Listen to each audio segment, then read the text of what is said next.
Welcome, everyone, to Click Moments and Passionate Pursuits, the Unfolding, where intuitively guided conversations are followed with feral faith, enthusiasm, and joy, bringing new insights, inspiration, and perspectives along the way. And we're your hosts, Beth Orr and Bridget Phrase. And today we're going to talk about change. Change. We work with people all the time around change. We ourselves are human beings who have tried to change ourselves. And one of the things that we've noticed, and I'm always fascinated, like in the research about this, is how resistant we are typically, Mm-hmm. how resistant typically we are to change, right? And there's a lot of different reasons for that, and we'll talk about that today. But we're also going to talk about, and we're going to spend more time talking about how change can actually be fun, and how it really actually does need to be fun if it's going to be something that's sustainable for us, right? Mm-hmm. And if you're skeptical and you're like, just hang with us for a little bit. So how would you suggest somebody start if they're thinking about doing change? Like, what would you say they start with? Well, let's start with actually getting in our minds what one thing is that we would like to change that feels good. So we know there are lots of things in our lives at any given moment that we would like to change. Right. But I would encourage you to think of something that is fully in you're fully capable of changing yourself. So not like, I would like it if this person stopped doing this, Okay. Yeah, right? that I'm So responsible something for it. I'm responsible Okay. for that change. And although you may think you're responsible for somebody else's behavior, here is a relief. You're not. Like, we're not going to So, pick one of our kids here, even though there are plenty of things that we all could work on. So pick something that you would like to change, that you are fully capable of changing, that feels exciting or good, or that would bring more peace. So if we think about the Hertz frequency scale, it would move us up to those higher echelons of frequencies in emotion or feeling. So joy, peace, love. Even if it's something that you feel negatively about and you just want to move up to acceptance, anything that would bring you up, bring that vibration up. So let's let them think about that for a moment. okay. Ponder. What do you want to change? I have something. Yeah, me too. You do? Yeah. Ooh, I can't wait to hear. Okay. Okay. All right, let's go. Well, you said you had something No, you first. go. Go. Okay. Yeah. Okay. Well, so I've wanted to so in this move where I've gone from owning a house to living in an apartment, I've noticed, which I didn't really expect, that I just tend to be less physically active when I'm in an apartment. When I don't have as much responsibility, like I'm not mowing the lawn, and that was a major source Yeah. of activity. I don't really need to leave as frequently, and we are so proximate to everything we need that the grocery store is a 2-minute walk. I mean, it's so close. Yeah. It's so convenient, but I don't get as much physical activity as I have. So before, I would get physical activity doing things that needed to be done that I enjoyed. I Mhm. loved popping on a podcast and mowing the lawn. That felt great. And it didn't feel like, oh, I have to do this. It was like, ooh, yay, some sun and. So now I would like to find a way to get physical activity that feels exciting and fun. And it's a little bit more of a challenge given where I am right now. How Mhm. about you? Mine's physical activity too. Okay. Yeah, mine's like just getting time. I used to live in an apartment by myself. I used to have it be part of my routine was 5 days a week at least, I would walk. And that walk was so strenuous in my neighborhood that it was like a hike. Mm. It definitely wasn't flat. It was pretty steep inclines. I would choose routes that were a little bit more taxing. I would even go through the cemetery because the Oh, hills yeah. were just like this. And so I would have like treadmill kind of built in. But it was enjoyable, Mm. right? So now I'm more sedentary. We both work from home. And because we work from home, and when I have breaks now, I have chores and things to do to clean up or Right. meals to prepare for the kids and get ready for different things as opposed to it's just me. and I'm just taking care of myself. So my routine is off, Mhm. right? And so that's one of the things that I think really is important to think about is oftentimes we say, oh, well, it used to be that I could do this, but I can't do this now. So that means that we've fit more things in. And as Yeah. we fit more things in, then our routine is off. And once we get our routine off, then it it changes it. Also, there are other factors that come in. There are physical things that come up, especially Yep. when it's something physical, like that you may have it could be something, a medical diagnosis that you got. It could be an age acquired shift in your body that you now have to take into consideration that you need something different than you did before, aka me. I'm in a time in my life where I can't, the very same things that I did or didn't do before, I need a little bit more of. And so my previous routine, even if it was tight, probably would not still give me the results that I want because it requires different levels of activity, right? Okay. So if we've identified something now and we've kind of wrapped in some factors, Yeah. this is the thing I'd like to change. These are the things I need to consider in making that change. Now what? Ooh. Well, for me personally, I'm not wired in a way anymore that if it's not fun, I just won't do it. So for myself personally, like all you people out there struggling to do something that is you consider to be change, but you're working towards something that isn't fun, I'm just going to say that it's probably not sustainable. It's like when you do a diet and you're like, "Ooh, I'm just going to do it for these 2 weeks." Like I would rather have it become something that's part of my lifestyle. Mm. And if it's going to be part of my lifestyle, then I'm only going to choose things that are fun, that are actually things that I'm enjoying. So for me, the first thing I start to do is do an inventory of what are the things that I could change to? What am I adding? So for me, I'm like, I love hiking. Mhm. I like walking. I like bicycling.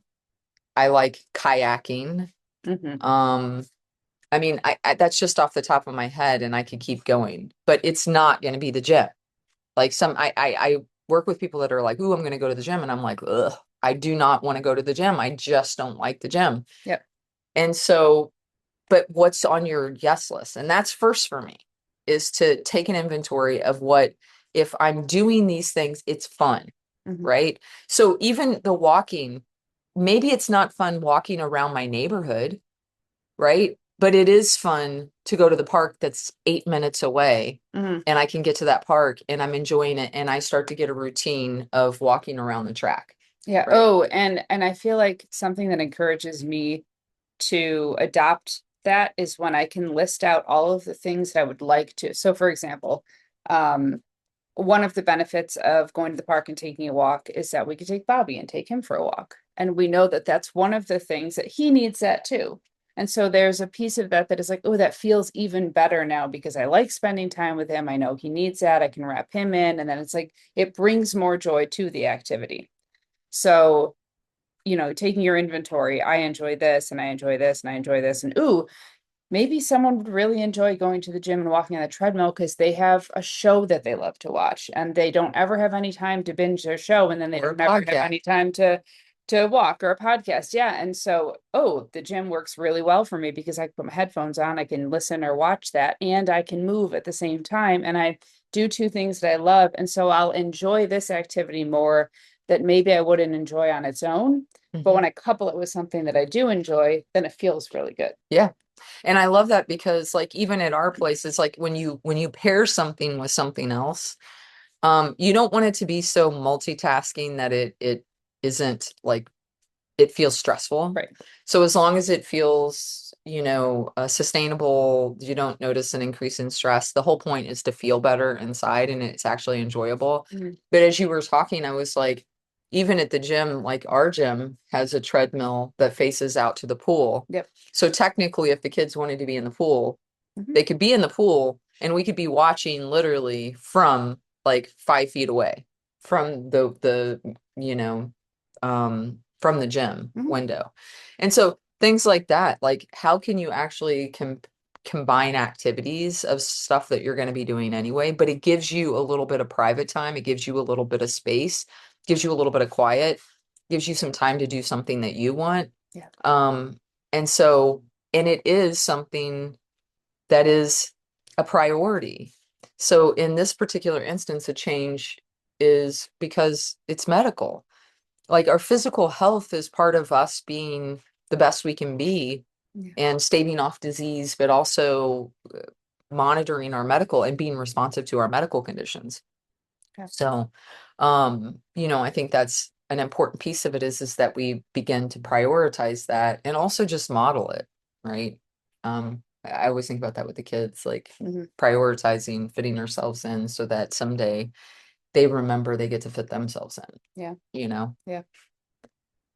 The other thing that's important to me, feel like when it comes to change is that it really gets to be something that I'm thinking about that feels like it's, oh, how do I say this? Like it combines like multiple things. Like I'm kind of on the edge of what I was talking about. Like you think about not only Bobby, but then I'm like, well, I also, for example, really wanted to go to the Biltmore and just hang out at the Biltmore. So I'm like, do I have time today to not go 8 minutes away to the park, but can I actually go to the Biltmore and walk there?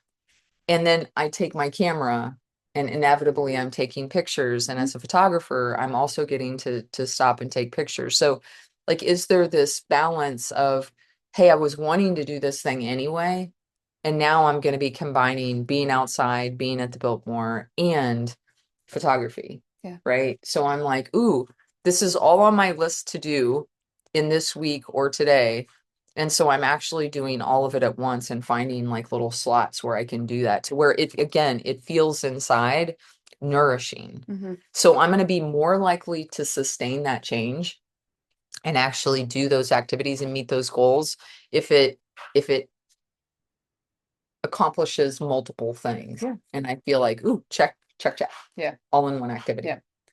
Can I mention something that I love about the retreats that we get to facilitate with people is that every time we have one, and usually multiple people have this happen, there's an activity that we do that the person had no idea was even available to them. Right. Like didn't realize how easy it could be or had never tried it before. And it brings so much joy. I mean, like this beautiful childlike awe. And they're like, oh my gosh, this is something I can do. I can do this. Yeah. And not only can I do this, but I can do this every day. I can find a way to do this. And it actually changes their life. Right. Like some of these things have changed trajectories for people. Yeah. For example, the new offering that I get to offer with our business was born out of our February retreat. Right. I had no idea it was something that I could do. And then it became a thing. Yeah. Right. Yeah. Do you want to explain some of that? Like, just like the types of things that you've seen people do are integrated in? Because I have one example. Oh yeah, go for it. Well, I was just thinking about so many times, like I've seen parents go to the pool for their kids to play, but then they forget that they like to play themselves, right? And so like when we've been at the lake, one of the things that I notice is like people forget that they love swimming. Like they love, but not even just swimming, but like floating, like spending time and you're treading water. That's like all abdominal, like your abdominal trying to keep yourself up and float. And it's like watching people swim, oftentimes when they haven't taken the time to swim for a while, there's so much joy in that. Or it has to be like performance swimming, like, oh, I'm swimming for exercise, when really you're just talking and treading water. Yeah. Like being in a lake and talking and treading water is so much fun. Yeah. And you're literally like, you're using muscles when you do that. So your activity begins to change, but it's like, that's actually fun. There's so many places around here to go to the lake. and actually spend time in water or to a river and be able to walk through. And as you're thinking about walking through a river, it's using muscles that are very different when you pick Mm. There's a your whole legs up. balance element and, yeah, definitely. Absolutely. And so it's like just rethinking how it's to me, it's about having an active lifestyle, right? And so I try to remember how can and I always remember this. It's like use it or lose it. Mm. I used to say this, to my grandmother quite a bit, like, hey, if we don't walk, if you don't use it, you lose it, right? And I think about that for myself. I realize that the moment that I stop running and I say that I can't run anymore is the moment that I can't run anymore. Mm. But it's only like, so a piece of this is our mindset and our thoughts. So if we say, oh, I hate exercise. I just hate it, or it's never easy to lose weight. Then it's never going to be easy to lose weight. And it is going to be something that you hate because you're telling yourself, I hate exercise, when it's really just, I'm doing exercises that I don't like. Mhm.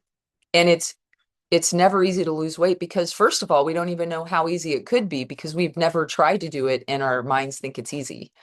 So what if we actually do things that we enjoy and watch to see how it changes, right? Yeah, and I think that's where having something like the retreat, I don't want to keep going back to this, but it really is such an incredible opportunity because you have 5 consecutive days of dipping into different experiences of joy. How does this feel? Do I enjoy this? Is this something I'd like to do? All of these, and then all of this time to process and quiet reflection time and time to have, small conversations. And it's really this whole extended period where you get to try all these things out and see what feels like joy, what feels like peace. Yeah. Um, and I can imagine that there will be opportunities to try things in your daily life, here and there. Or today I'm going to go do a try it day at the rock climbing gym. That's something I love to do. I love to climb. I know I love to climb. That's easy. Emphatic, yes. But when you have something like the retreat where you get to really experience all of those things and it's like the buffet of experiences, that is a time to really build in what could this look like. And when you've got lots of different people, I think that's the benefit of having so many people, Mm. because there are things that, like, to me, I've got this list of 12 things that I love, but I don't know how I'm going to integrate those things. But someone else may see that and go, oh my gosh, that's easy. Here's my idea. And it was something I never would have seen. People have different angles Mm. and views on things, and being in a group where everyone is dedicated to more joy Yeah. is such an amazing way to find what feels resonant. Yeah. Right. And I think that the we're talking about joy so much too. And just for those folks that are less familiar with some of the research around joy and us talking about the Hertz frequency scale and emotions. With joy, it's such a high emotion. So we're talking I think it's 540. So we're talking, it's an emotion that love is 500. Mhm. And so joy is actually higher than love, and peace is higher than joy. Mhm. And so peace is 600. So when you're experiencing activities that integrate joy or peace within them. So I'm, like you're saying, I'm climbing at a gym and I'm enjoying it, Mhm. right? Enjoying joy, enjoy.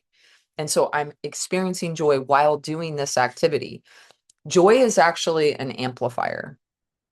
So is time with other people that have high energy. Mhm. It gives you this amplified capacity. And so these consecutive days that you're talking about at the retreat actually give people consecutive amplified energy doing activities that you're actually enjoying. And we're creating an ecosystem inside where we can hold and expect to experience more joy inside of us. And as we start to expect to feel consecutive moments of joy, then we start to feel and expect consecutive moments of joy. It's a practice, and we forget that it starts very intentional. And so, how do we integrate these activities and have it be more part of after the retreat? It actually are things that we can integrate into our personal lives, right? So we have like the kids love like we try to go hiking at least once a week because in the beginning the kids were like, I don't want to do this and this is awful and I don't and then within 2 to 3 times of doing it, all of the normal things that they would start with almost anything, any activity, it dwindled off. And they were like, now it's like, can we go hiking? I love hiking. I want to go hiking. And so when we can integrate it and it become part of our family routine, then that just makes it have the space because now everybody's enjoying it, right? So we're teaching them like what's on their buffet, like Yeah. what is actually on their buffet of potential experiences, right? Yeah. So now to the point where as a family, we can choose a place to go, but everybody's going to know what they want to bring with them to make that a joyful experience. So the littles will bring a football because they love throwing a football. One of the other ones might bring a book. Somebody might bring something to color with. Everybody has their own thing. Callan brings his pool cue, and everybody has the opportunity to experience joy no matter where we are. Yeah. And I think that's something else that is a really great transferable skill that we talk about, with our groups and with the retreat is, you know, okay, so you may not find joy in doing the dishes, for example, but you do find great joy in listening to this one band that you just discovered. Well, why can't we combine those and feel the joy?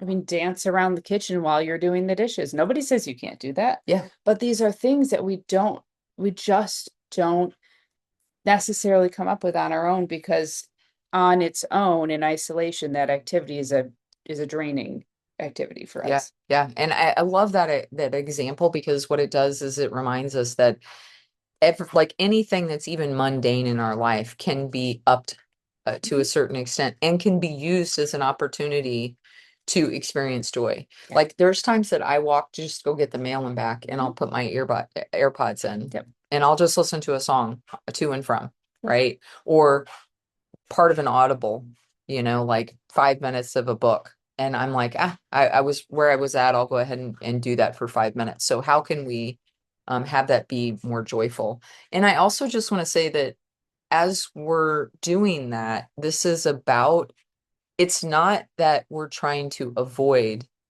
non-joyful times.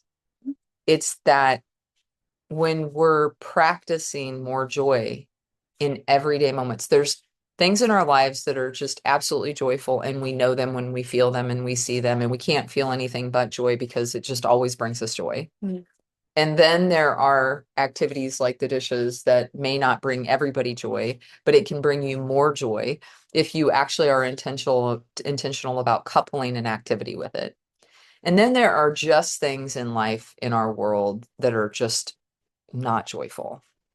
But we can still have moments of joy despite those things being in the background. And maybe there are times that we're much more proximate to those things and we're doing something directly related to those things. And it's obviously not joyful, but we can still have an attitude of joy peripherally around it and sometimes even within it. There's been things that I've been passionate about that haven't been joyful, the overall context of what I'm doing, but I've found a way within it to feel good, Mhm.